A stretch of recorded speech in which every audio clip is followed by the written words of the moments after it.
Ang isa po na napakahalaga na silbi ng Biblia sa atin ay bigyan tayo ng practical wisdom. The Bible teaches people what to do in daily life. Hindi lang para sa mga matataas sa mga theological discourses. In fact, the real use of the Bible for God's people is to guide us in daily living. Practical wisdom. Psalm 119 verse 105, "Your word is a lamp to my feet and a light for my path." Ang liwanag, ang ibinibigay ng gagaling sa salita ng Diyos. At ang salita ng Diyos ay yan ang ating inaasahan na gagawin, pagliliwanagin ang ating daan. At dahil dyan, tayo makaiiwas na gumawa ng maraming mga kamalian na hindi lang pinagsisisihan natin, kundi nakakaapekto rin sa iba. Ang pag-aaral natin ngayon, very practical wisdom from the book of Proverbs. 7 foolish mistakes. Mga kamalian na dapat ay maiwasan. Meron po mga honest mistakes, merong mga innocent mistakes, at merong very foolish mistakes. Proverbs 26, 1-11 gives us a list of such foolish mistakes. Heavenly Father, thank you for this gathering. Salamat po sa inyong pagpisan sa amin. Salamat sa inyong pagsagot sa aming mga dalangin, pagbibigay nyo ng aming kinakain araw-araw. At salamat, Panginoon, sapagkat muli dinagdagan nyo ng isang araw ang aming buhay.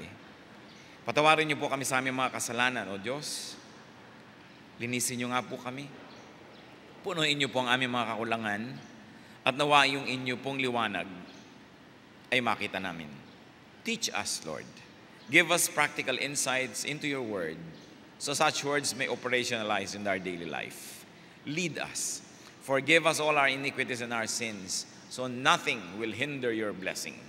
Pagpalain niyo po kami, tungtungan niyo ng inyong pang, inyong lingkod, maitaas namin kayo, magliwanag kayo sa aming kalagitnaan, at kami naman, matapunan ng inyong liwanag, mahango sa dilim, matuto, at umunlad ang aming buhay espiritual.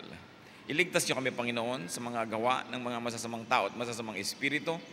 Ilalayo niyo kami sa mga kasinungalingan at mga kamalian, maging sa aming mga sariling kamalian. Lead us, Father.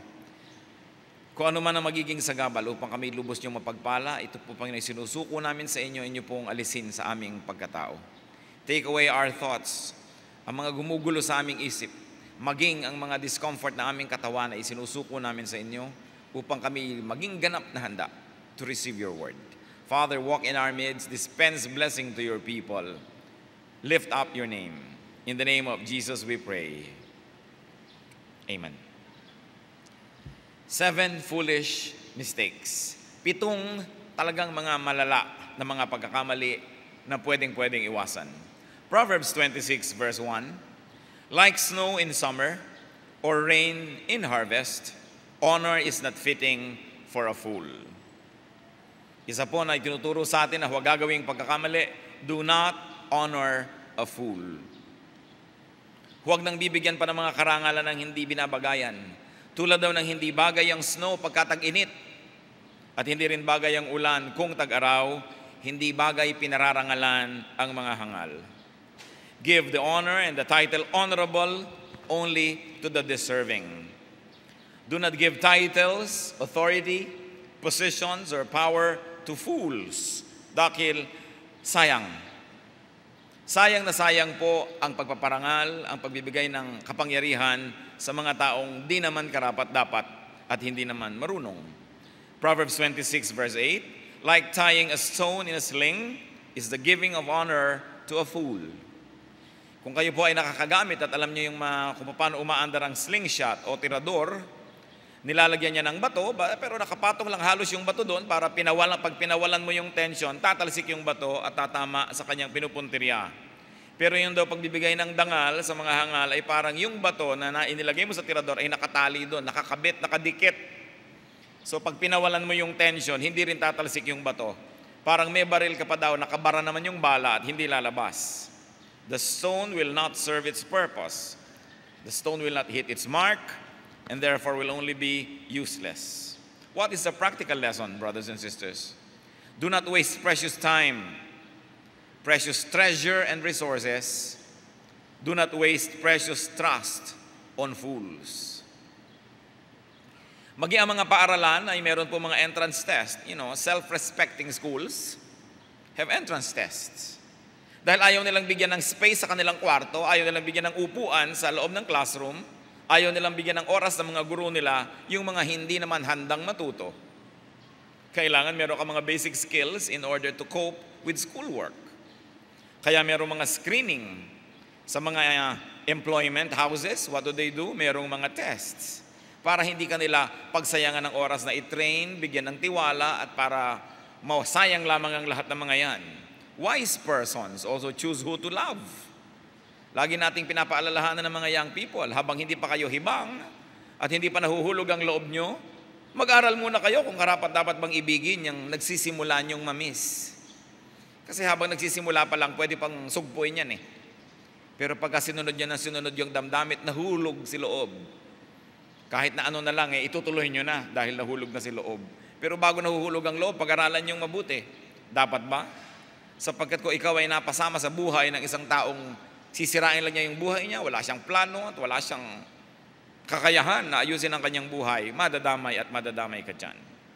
Wise citizens choose who to vote. Hindi ka boto ng boto. Kaya tuloy ang nangyayari, nagkakawaldas-waldas ang pamahalaan. Kasi kung sino-sino yung pinagbaboto natin, kasalanan din nating lahat yan. No? Do not vote for fools. Sayang ang power na ipapahiram sa kanila ng mamamayan at sayang ang pera ng bayan kung lulustayin at hahawakan ng mga taong hindi marunong magpasya at hindi tama ang mga desisyon. However, there should be balance. Do not vote for the wickedly wise also. Meron naman dyan mga wise, sobrang wise. No? Naiisahan na ang buong bansa. Proverbs 26 verse 12, do you see a man wise in his own eyes? There is more hope for a fool than for him. So kung tinuturoan tayo ng Panginoon, ang Biblia na lumayo sa mga hangal, layuan din naman daw yung sobrang wais. No? Dahil mas mabuti pa daw nga yung mangmang kesa doon sa sobrang talino. Dahil baka gamitin naman niya yung katalinuhan na yan, lalo't sa kanyang sarili lang ang katalinuhan niya. A person who is wise in his own eyes, gagamitin lang niya yan para ka pagtaksilan. Ang kailangan ng tao, ng anak ng Diyos, balance. Solomon says in Ecclesiastes 7:18, the man who fears God will avoid all extremes. So hindi ka magtataya ng buhay mo doon sa sobrang walang alam at pag-ingatan din yung sobrang marunong dahil baka gamitin lang yon sa pansariling kapakanan. Proverbs 26:2, like a fluttering sparrow or a darting swallow, an undeserved curse does not come to rest. Para daw mga pipit, parang mga maya na hindi mapakalit, hindi nananahimik saan man dumapo, ganun lang daw yung mga sumpa, yung mga salita, yung mga criticism na pinawawalan para sa atin pero hindi naman bagay sa atin. So do not dignify an undeserved curse. Pag may mga tao na maraming sinasabi sa inyong mga mali at hindi naman totoo, huwag niyo masyadong isipin, huwag masyadong pag-usapan, sapagkat para lang daw yan ibon na dumadapo, hindi rin magtatagal aalis if you don't deserve it. May sariling life and shelf life ang mga criticisms, ang mga curses, so that if you don't really deserve it because it's not true, then don't even bother to pay attention to it. Sabi nga na iba, talbog sa akin, dikit sa'yo. Ganun daw dapat ang ating attitude sa mga masasamang salitang sinasabi ng iba tungkol sa atin na hindi naman totoo. Tatandaan natin yung hindi totoo. Kasi tuwing may sinasabi ang ating kapwa, dapat tayong nakikinig sandali man lamang para ating tingnan kung totoo. At kung totoo, salamat at sinabi, nagising tayo upang iayos ang ating buhay. And most of the time, you will hear the truth about yourself from the mouth of your enemies, not from the mouth of your friends. Meanwhile, don't bother yourself too much about what everyone else says about you, especially if they are not true. Mamamatay din ang balitang yon kung hindi mo na bibigyan pa ng panibagong pahiram na buhay, kung hindi na pag-uusapan pa. Even David was cursed by Shimei, but Shimei realized that his curse would not take effect because the curse was not true. It was not based on truth. That David did not murder members of Saul's family. Premised on that falsehood or misinformation, Shimei cursed David, pero tumalbog lang yung curse niya kasi hindi totoo. So isang pagkakamali na dapat iniiwasan. Huwag gagawin. Do not be bothered by, and do not answer, and do not listen to every false and malicious accusation against you. At ito po ang isang bagay na maging ang inyong lingkod ay natutunan sa pagdaan ng panahon. Huwag laging entertainin ang mga laging may mga sumbong-sumbong. Sabi nila, ganito daw tayo. Sabi nila, ganito ka daw, ganito ka. Kung hindi totoo, huwag nang pag-usapan yan. Dahil hahaba lang ang buhay niyang kwento na yan, dadami ang bersyon, and you dignify something that is not true. Mga kapatid, napakabait po ng Diyos. Alam niya na kahit anong gawin nating mabuti, may mga makakating dila na may mga sasabihin against us. Kahit na tulong ka ng tulong kung minsan sa mga kamag-anak, minsan ka lang hindi makatulong, masama ka na naman, meron na naman sila mga comment against you. Huwag niyong indahin. Huwag niyong dibdibin kung alam na alam ng inyong puso na hindi kayo ganun kasama o hindi naman kayo masama. Huwag niyong pansinin. Sabi ng Bible, parang ibon yan, dumadapo lang, aalis din agad-agad. Proverbs 26, verse 3. A whip for a horse, a halter for the donkey, and a rod for the back of fools. Ano yan sinasabi dyan? Iba't ibang uri ng kasangkapan upang kontrole ng isang hayop. Isang latigo para sa kabayo, upang siya mapabilis o kaya ay makinig sa iyong sinasabi. At isa na namang gamit para sa mga buriko o mga donkey, upang sila ay mapaandar, mapatayo, mapagtrabaho. At isa namang pamalo daw, para sa mga likuran ng mga hangal. Anong ibig sabihin? That there is a tool for every beast to whip this beast to line. Do not tolerate, do not ignore foolishness and foolish acts. Kabayo mat mali ang takbo ay nilalatig ko, donkey man at tao man ay dapat pinapalo. We must punish foolishness. Yung punishment naman ay hindi paghihiganti, kundi para ituwid at para itama ang isang mali. Because foolishness and fools must be curbed, controlled, threatened. And there are many foolish people whose highest motivation is fear. Pagka hindi na sila takot, lahat na uri ng kahangalan ay gagawin nila, kaya meron daw bagay para sa ganyang uri ng ugali. May pamalo na bagay dyan. Nung araw po, sumasama ang loob ko, tuwing naririnig ko na lamang ang mga kapwa natin maliliit na tao, mga manggagawa, na konting pagkakamali ay may salary deduction, konting pagkakamali may mga multa, suspension, o kaya termination. But I look at it from both sides now, because we also realize, although sadly, that give many people a lot of privileges, a lot of understanding, a lot of kindness, and they will abuse. Bagay talaga sa marami ang pagka nagkamali, salary deduction. Bagay talaga pagka late, salary deduction. Pag more than 15 minutes late, count it as absence.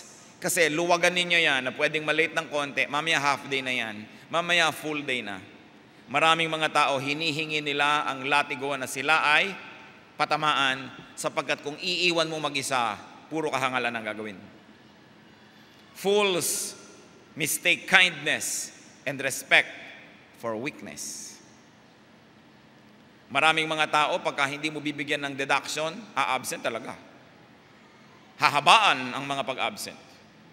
Maraming mga tao, bigyan mo ng kamao, kakainin hanggang siko mo at pwedeng lulunin ka buo. Maraming mga tao, pagka umutang sit, hindi nagbayad at pinatawad mo, mamaya, lumalakas talo ang loob at palaki ng palaki ang inuutang.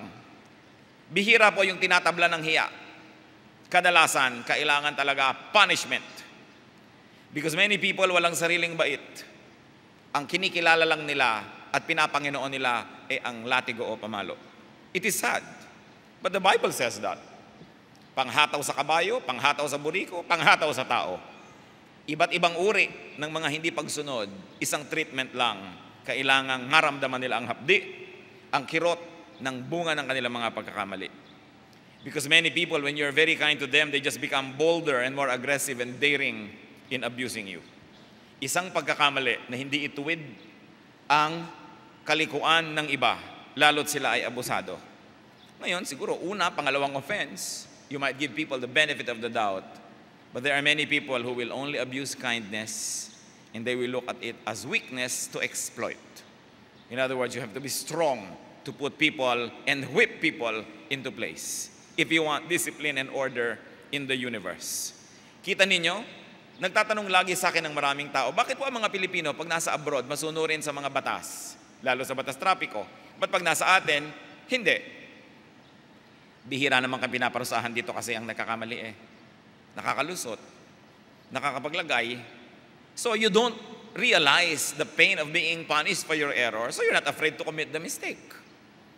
Sabihin nyo na, pakiusap po, huwag mag-park dito. Maraming magpa-park. Pero ilagay mo, mag-park dito, babarilin. Pagka naman may nag-park dyan Maraming mga tao walang alam kundi ang takot. So kailangan tinatakot. At kailangan may katakutan. It's a sad fact, but it's a universal fact, not only for our people, but for all of humanity.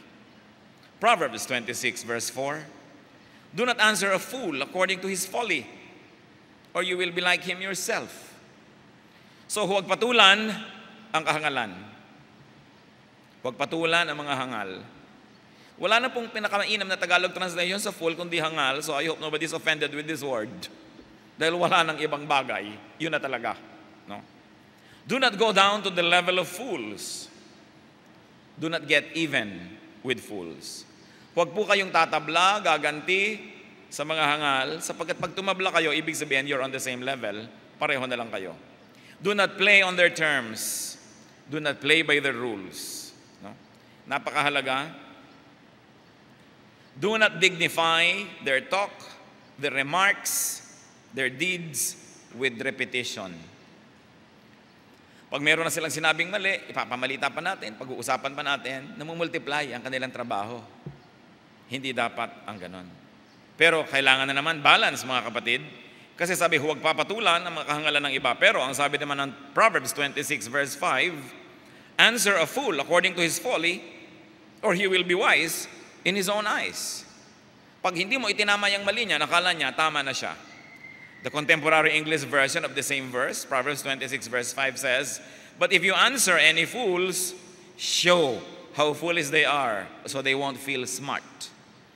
Sabi, mas mabuti, pag foolishness ang inaalok niyan, huwag mo sagutin. At kung sakaling kailangan mo sumagot, tiyakin mo na sila'y tatalampakin mo. No? Talagang bubutataid mo sila. Nang hindi na sila makakabangon pa at makaka-recover para ma-realize nila that they are fools. I'm reminded of my grandmother. Yung lola ko po, pag nagtanong kayo ng isang bagay na walang kwenta, hindi siya sasagot. At pag inulit mo ang tanong mo, iirapan kanya ng ubod talim, daigan laser. Mag-isip-isip ka bakit hindi sumasagot ang matanda, kasi ibig sabihin, it's a foolish question or a foolish remark. So she's very immediate and quick, no? In punishing somebody for foolishness. Hindi niya papansinin.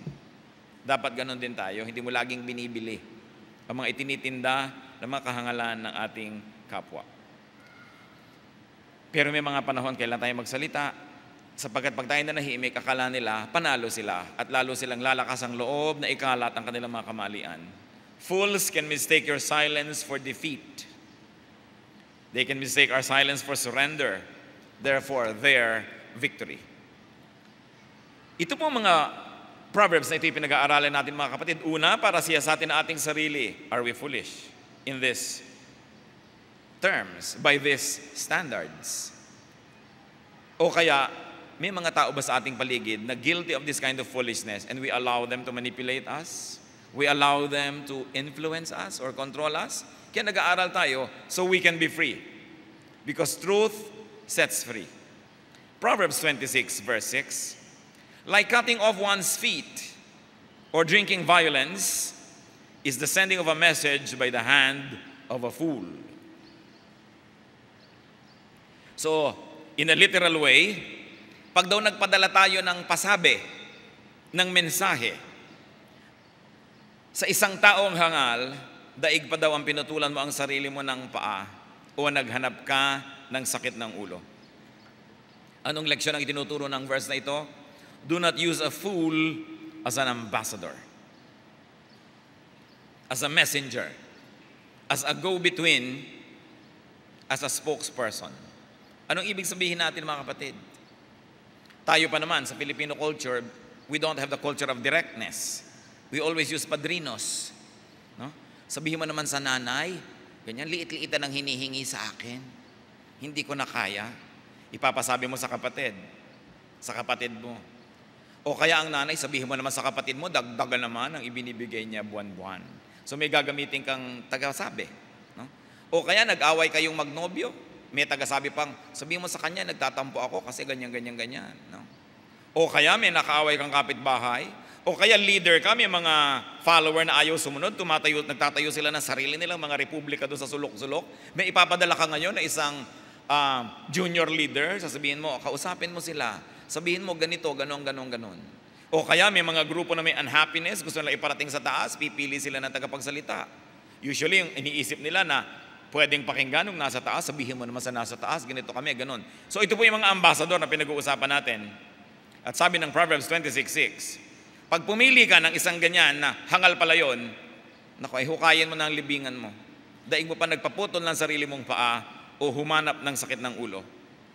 Because a leader or a monarch can be dragged to war because of an incompetent ambassador.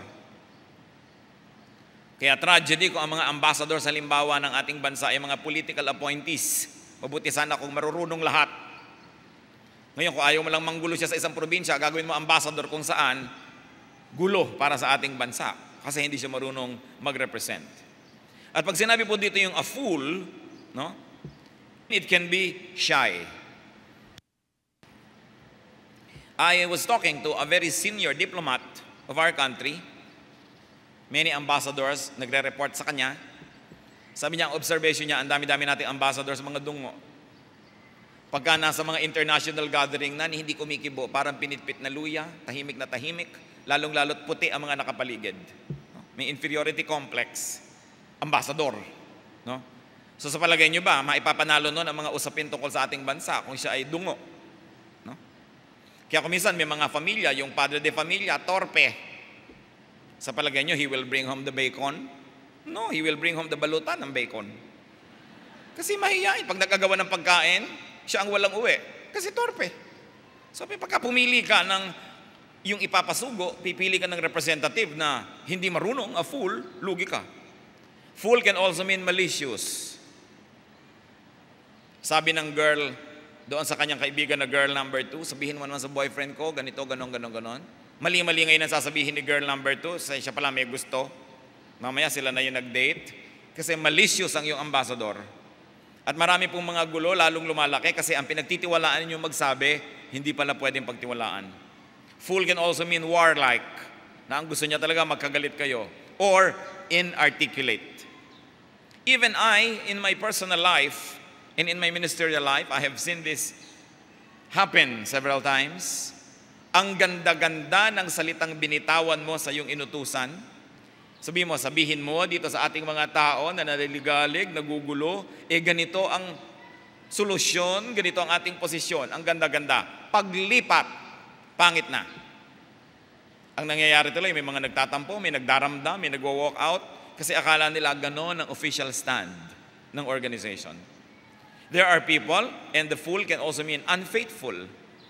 Hindi siya matapat doon sa nagpapasabi, hindi siya matapat doon sa nagsusugo sa kanya, ini-reinterpret niya ang gusto niyang sabihin, kasi pag tagapagsabi tayo, if you don't agree with what you have to say, sabihin mo hindi ako agree, so use somebody else. Or, you need not agree because you're only a messenger. Hindi taga sa'yo galing ang mensahe, tagasabi ka lang. Parang halimbawa, mga messenger sa pulpito, hindi naman ikaw ang Diyos, hindi ikaw nagbibigay ng mensahe, so agree ka man o hindi doon sa ipinapagawa ng Diyos, sasabihin mo yon dahil yun ang sabi nung nagsusugo sa'yo. Fool can mean lazy. Ayaw ng pagsikapan na mabuti ang isang mahirap na diplomatic work, dadalian na lang, tapos hindi tuloy nagtatagumpay. It can mean biased. And it can also mean unbelieving, that there is unbelief in your message, therefore you don't give it strength. An ambassador can be vested with selfish interest and motive. In any case, mga kapatid, kung hindi kayo siguradong-sigurado sa inyong tagapagsabi, kayo na lang magsabi. Yung mga nagpapasabi, pinapadaan kung kani-kanino, nasa kamay ng inyong inutusan, ng inyong pinakiusapan kung magtatagumpay ang lakad or not. Ambassadors and spokesmen are not at liberty to interpret and to reinterpret the message. And they are not at liberty to recast and to deform the message that they are bringing. Bakit po natin sinasabi yan? Kasi madalas mga kapatid, tayo yung ambassador. Tayo yung napagkakatiwalaan na sabihin mo naman kay ganon, sabihin mo naman kay ganon. Madalas po, may mga mission na bigo. Hindi dahil mahina o walang kwenta yung mission, kundi dahil mahina at walang kwenta yung missionary. Mahina at walang kwenta yung ambassador. Hindi niya na iuwi yung dapat niyang iuwi na inaasahan ng mga nagpadala sa kanya. Kaya mahalaga ng ministry po ito. We are the people of truth. Therefore, it is important that when we are given the task to speak for someone to another party, that we do it as a wise ambassador would and not as a foolish person. Napakarami na pong nagkasira-sirang mga samahan, organisasyon dahil sa mga misrepresentation of foolish ambassadors. Sabi ng Proverbs 26:7, like a lame man's legs that hang limp is a proverb in the mouth of a fool. Ano ang binibigay dito sa atin na halimbawa? Para daw isang mga paang lumpo, mga paang hindi na igagalaw, ganyan daw ang halaga ng magandang salita na dumadaan sa bibig ng isang hangal. Baliwala. It will never accomplish anything. Sayang lamang. Kaya kahit gaano kaganda ang iyong salita, sabihin mo naman kamo sa kanila, kung maaari ba, kung kakayanin naman nila na makatulong-tulong, ay tulungan tayo. Biglang dumating si ambassador, sabi, hoy, tumulong-tulong naman daw kayo, mga wala daw kayo silbi. Di ba? Magagalit na ngayon yung kinausap, magkakagulo na ang mga tao. Sabi, huwag kayo magtitiwala ng kahit magagandang mga salita kung ang pagtitiwalaan nyo is a fool. Even Proverbs and wisdom, they are both wasted in the hands of fools. Because fools reinterpret and deform very good words. Isang lesson po mga kapatid, kung kayo ay merong di pagkakaunawaan ng sinuman at may namamagitan sa inyo at hindi maganda sa inyong pandinig ang dumadating na salita galing dito sa namamagitan, huwag niyong laging isipin na ang may pakananon ay yung taong nagpapasabi. Huwag niyong laging isipin na, aba, inaaway talaga ako nitong tao na to, talagang ginagalit niya ako. Baka mamaya yung dumadating sa inyong napag-utusan, unskilled, o kaya malicious, therefore foolish. Maraming nagkakagalit dahil sa sabi-sabi. At sabi naman ni Balagtas sa Florante at Laura, sapagkat bihirang balita'y magtapat at magkatotoo may marami ang dagdag. So lagi niya sabihin, ito kaya talaga ang exact message? Ito ba yung tone noong nagpapasabi o nire-interpret nitong nagsasalita at siya ang nagpataas o nagpababa ng tone? Meanwhile, true ambassadors and true diplomats, kahit nakakagalit na yung sinabi nung nagpasabi, pag dumaan naman sa bibig niya, humuhupa ang loob ng nakikinig, gumaganda ang korte ng salita, at yan ang mga anak ng Diyos. Because the children of God are to be called peacemakers. Ang isa na natutunan po ng inyong lingkod na pag-ingatan, because I always count myself as the leader of everybody, not only a leader of those who are always working closely with me, not only a leader especially of my relatives, not a leader only of those who are nice to me, because I'm a leader of everybody. What I have learned over the years is never to listen sa mga kwentong nakakagalit na dala ng mga nakakarating sa akin tenga. You know, when there are so many people, some people will have more access than others. At pag may bubulong-bulong, lalo't ang ibinubulong niya nakakagalit tungkol sa iba't ibang mga tao, I always treat it with a grain of salt. Kahit ko siya kamag-anak, kahit ko siya kaibigan, kahit sino siya, isipin ko, ginagamit kaya niya ang access niya sa akin para ako ang makipaglaban at makipagdigma sa kanyang mga kagalit?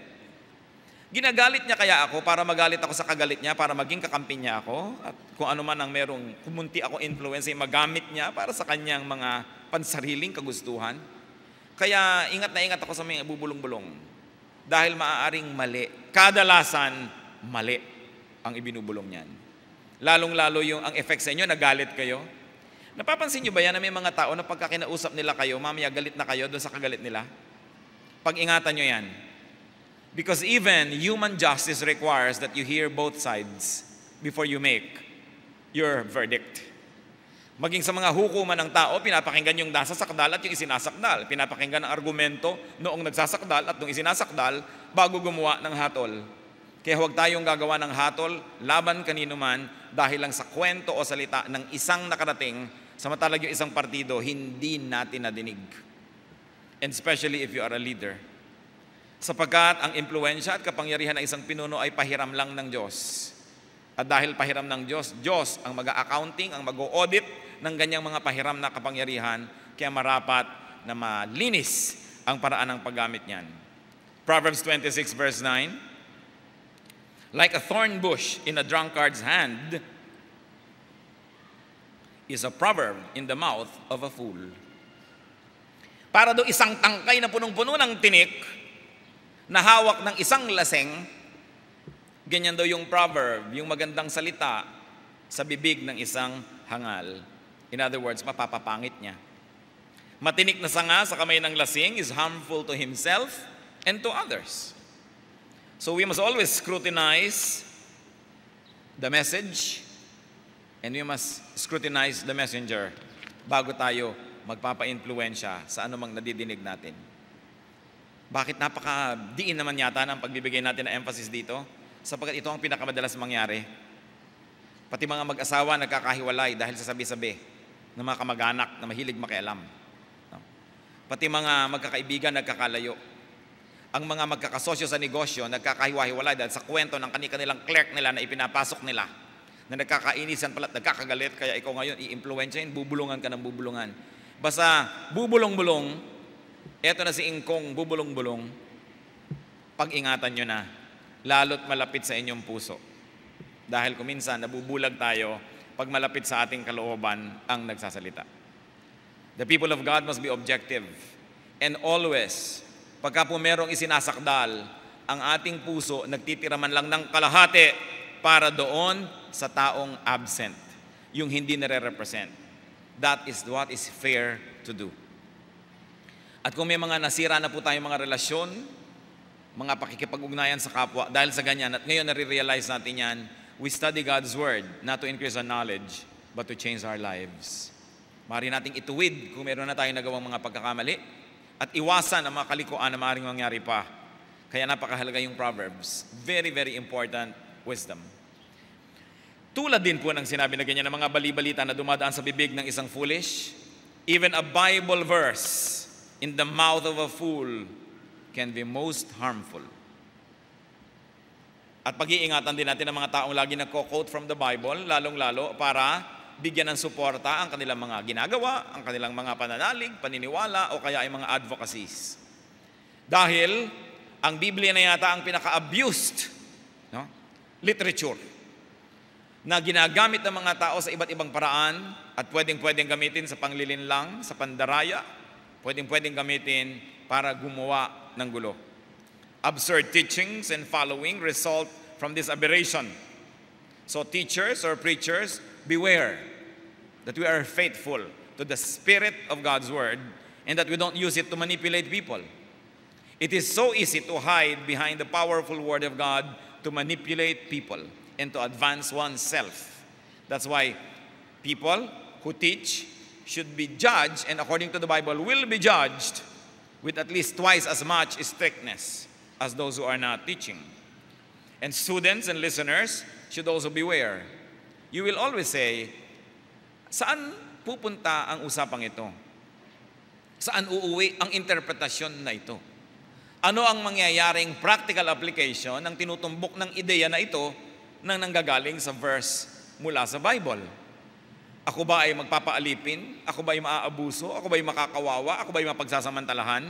Sapagkat kung yon ang pupuntahan, doubt the scholarship of whatever you're hearing. Because Jesus says, I came that you might have life and have it abundantly, have it to the full. And Jesus says, the truth sets free.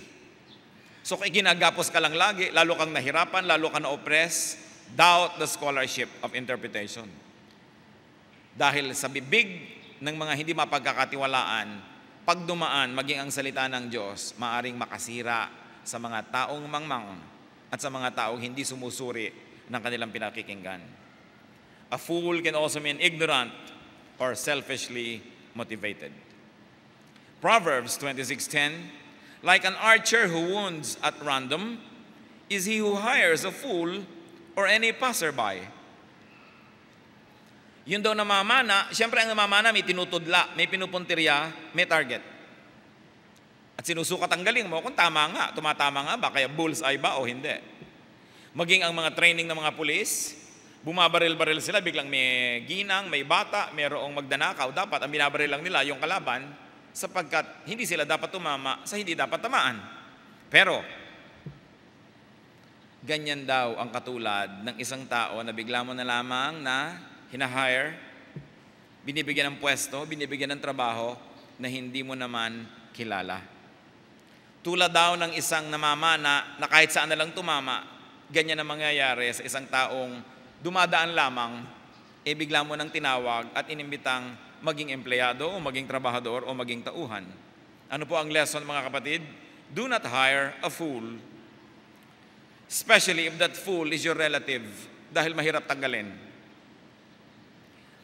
Sa mga nag-aaral po ng siyensya ng negosyo at sa mga nag-aaral ng Philippine sociological situation and social situation, isa sa kanilang mga sasabihin sa inyo, avoid hiring a relative. Bakit?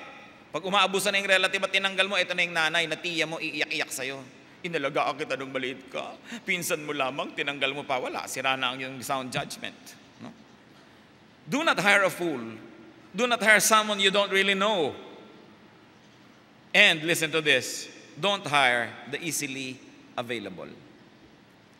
Pagka po biglang may opening na trabaho bukas, available agad siya, huwag kayong matuwa available. Ang isipin nyo, kung ang taong ito ay productive, bakit siya available? Ba't wala siyang ibang trabaho? No? Kung siya ay lagi na lamang na available, kahit mo saan yayain, isama, baka ang taong ito walang sariling orbit, walang sariling ginagawa, walang sariling timetable, walang schedule, walang goal, kaya ang dali-daling yayain. Hindi daw ito ang mga dapat nating isinasama sa ating mga proyekto, sa mga mahalagang gawain, at lalong-lalo kung kayo po ay may pagawaan, these are not the types of people you hire.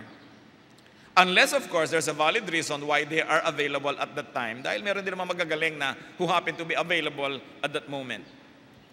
Leaders have learned that to have something accomplished, you must give it to the busy people. Pag sinabi mong busy na siya, ba't sa kanya mo ipapagawa? Yun o, walang ginagawa, doon mo ipagawa. Nako, sasala ang sandok sa palayok. Pag ipinagawa mo doon sa walang ginagawa, hindi yan gagawin. Because the very reason na wala siyang ginagawa is already a testament to his unproductiveness.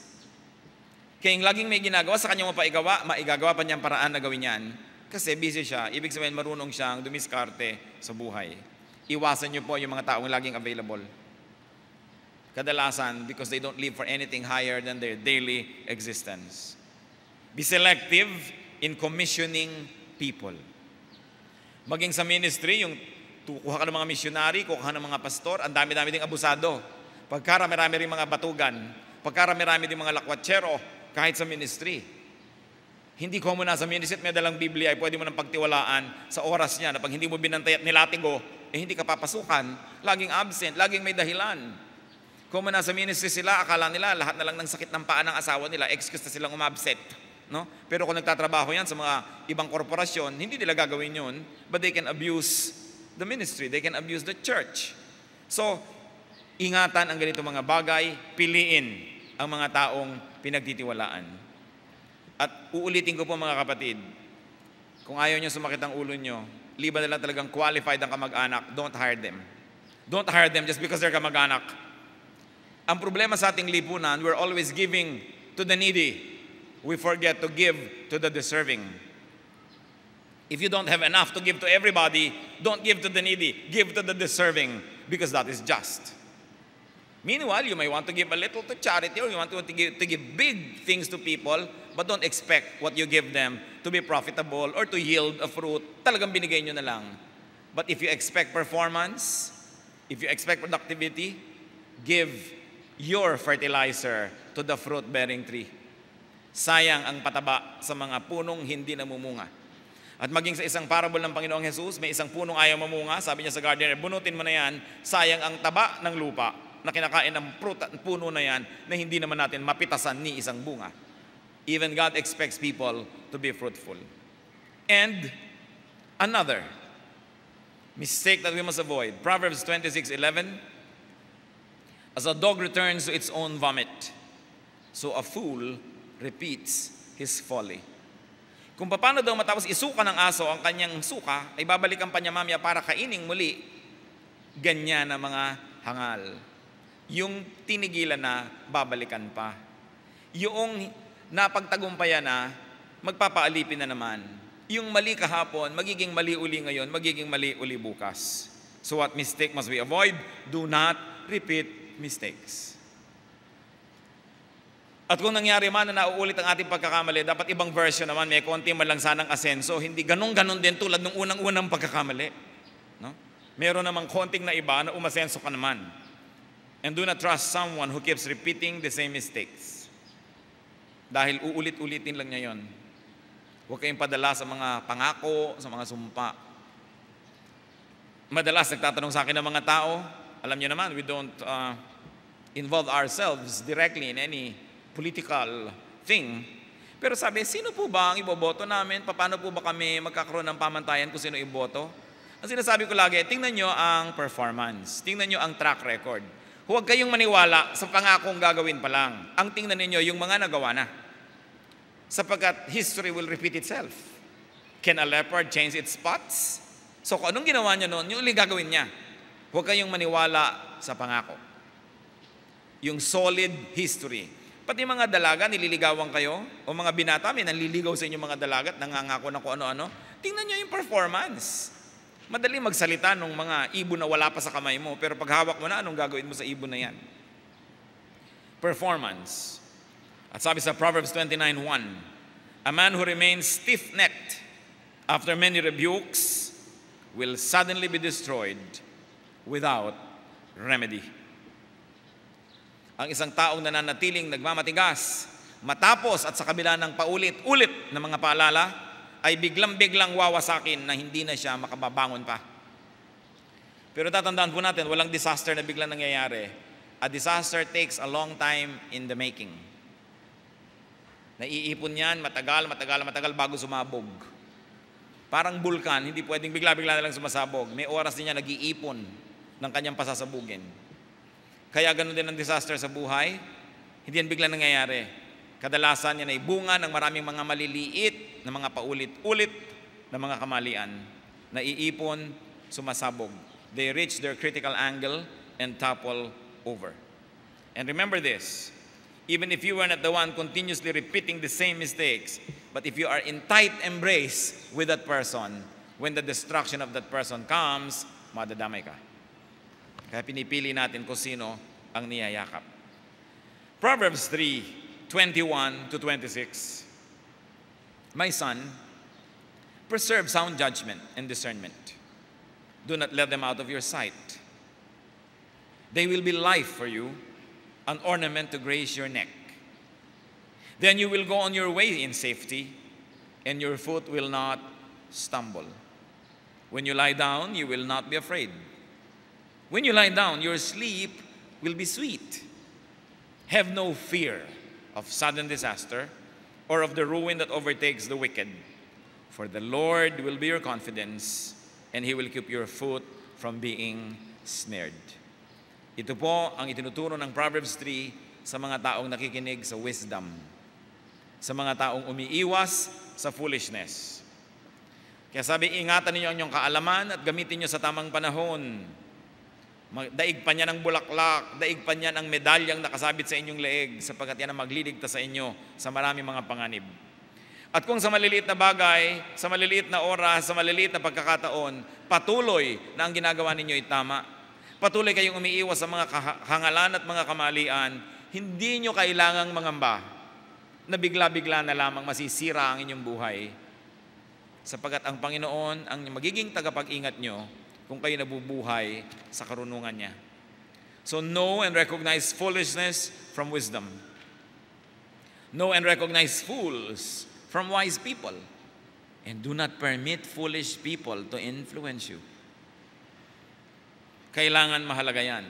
At ang ating sinisikap alamin, ang napag-usapan ba natin na forms of foolishness, nasa atin o nasa kapwa natin. Avoid the mistakes. Avoid the deeds and influence of fools.